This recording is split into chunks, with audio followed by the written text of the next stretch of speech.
And let's go now to Roman Badanin. He is a Russian journalist, the founder and editor-in-chief of the investigative journalism site Projekt, which has been targeted by the Russian government.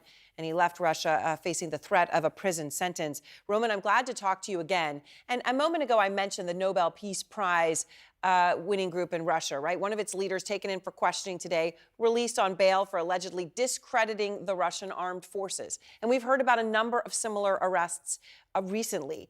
Is Putin getting more aggressive at this time in cracking down? Yes, it's absolutely correct. In my view, the Kremlin has clearly launched a new brutal campaign against so-called internal enemies. And unfortunately, I'm afraid we will soon see very bad news of this kind from Russia. More bad news on this. I mean, the stories are obviously horrible as they cross and the prison sentences being handed out.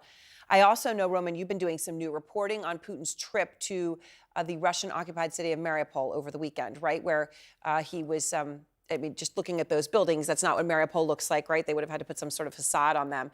At one point, he was heckled by someone off camera. I want to play that moment.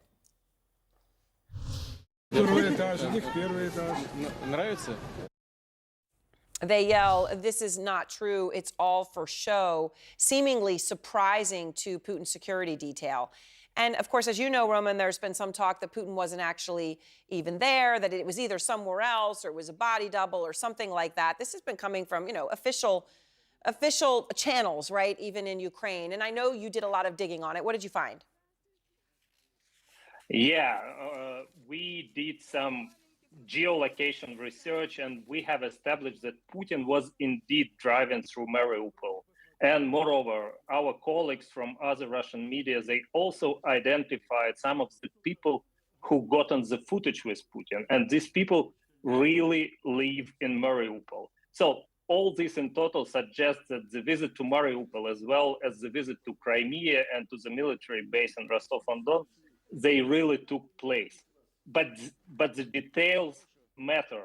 First, the visit was very secret. For example, not a single journalist in Moscow knew about the trip. Putin simply didn't take them with him. Second, there was a very limited list of officials traveling with Putin. This suggests that the trip was kept secret until the very last moment. And finally, it's important that the trip took place at night for the sake of greater safety. And it shows us that the Kremlin was really afraid of information leaks. It turns out that the Kremlin do not trust even the officials surrounding Putin.